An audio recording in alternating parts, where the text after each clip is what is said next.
In World War II, cold was not an inconvenience. It was a strategic threat. Entire units were rendered ineffective not by gunfire, but by frozen feet. During early winter campaigns, especially on the Eastern Front and in Northern Europe, frostbite casualties rivaled combat losses. Soldiers wore thick socks, heavy leather boots, and still lost toes. What changed the outcome was not thicker insulation or heavier leather, but a counterintuitive boot system that military doctors and engineers quietly refined under pressure. It was a method that broke with common sense at the time, stopped heat loss at its source, and remains misunderstood even today. This guide explains that lost boot hack in detail and shows how it can still be applied by anyone facing sustained cold exposure. This section explains why traditional boots failed in extreme cold. Standard leather boots absorb moisture.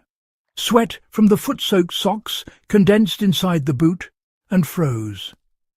Wet insulation loses heat rapidly, and leather stiffens in sub-zero temperatures, restricting circulation. Tight boots compounded the problem by reducing blood flow, which is the body's primary heat source for extremities. Soldiers were instructed to wear more socks, but this often made things worse by increasing compression. Military doctors eventually recognized that moisture, not temperature alone, was the true enemy. This section reveals the core World War II boot hack that changed outcomes. The breakthrough was the controlled use of vapor barriers combined with removable insulation. Instead of trying to keep feet dry by absorption, engineers accepted that feet sweat and stopped that moisture from entering insulation at all. Soldiers began wearing a thin barrier layer directly over the foot or inner sock. This barrier could be oiled fabric, rubberized material, or treated silk, depending on supply. Outside that barrier sat thick felt or wool insulation that stayed completely dry. The result was warmer feet, even though the inner layer felt damp. This section explains why the method worked when others failed. Heat loss accelerates when insulation becomes wet. By trapping moisture close to the skin, the insulation layer remained dry and fully effective. Body heat warmed the trapped moisture, creating a stable microclimate rather than evaporative cooling. The foot felt clammy but stayed warm. Circulation improved because boots no longer needed to be tightly packed with extra socks. This approach contradicted peacetime comfort logic, which is why it was resisted until battlefield evidence made it unavoidable. So, in this section, we're going to explore how World War II armies actually put the system into practice.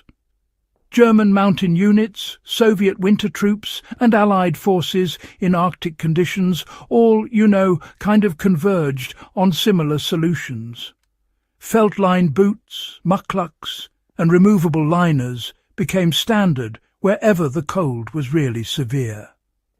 Soldiers were specifically instructed to dry liners separately and avoid letting moisture soak into the outer boot. Some units issued rubber overshoes or barrier socks, while others improvised using oiled cloth or even treated paper layers. But the principle always stayed the same. Insulation must stay dry, even if the foot itself does not. Now, this section explains why circulation was so important in the system. The vapor barrier system honestly only worked when boots were worn loose enough to let blood flow properly. World War II manuals, they really emphasized toe movement and making sure there was space inside the boot. A warm foot, after all, produces heat from within. Insulation just preserves whatever heat circulation provides. Soldiers were trained to adjust their lacing throughout the day and to avoid standing still for long periods.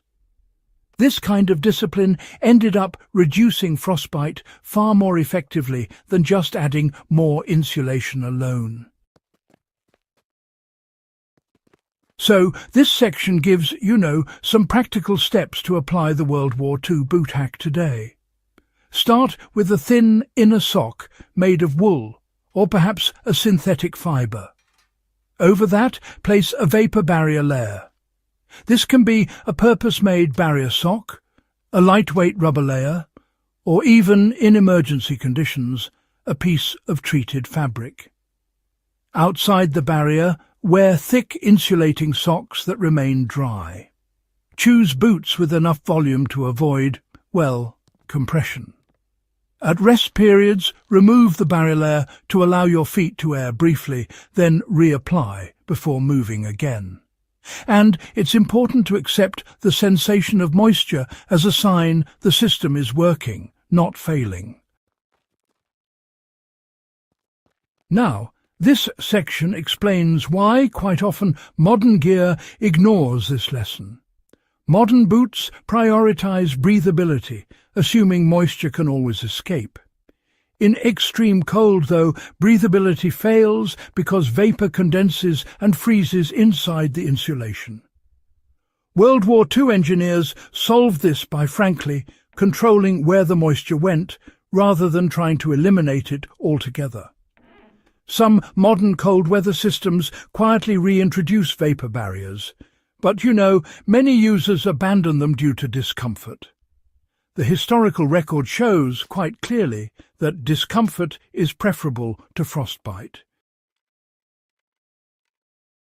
Here we're placing the hack in its proper historical context, not as a myth, but as a real adaptation. This was not a single invention, but rather an operational adaptation refined through medical data and field reports. Units that adopted vapor barrier principles saw frostbite rates drop sharply. Those that clung to dry foot assumptions, they continued to suffer. After the war, the method fell out of civilian use because, simply put, comfort replaced survival as the priority. The knowledge never disappeared, but it stopped being taught. So, just to reinforce why this knowledge still matters, World War II's secret boot hack succeeded because it addressed the real cause of cold injury, not just the symptoms.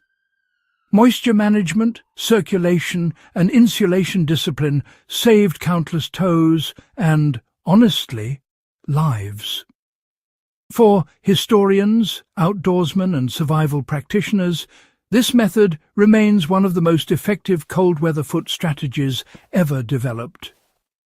If this guide strengthened your understanding of historical fieldcraft and practical survival science, do consider subscribing to the channel.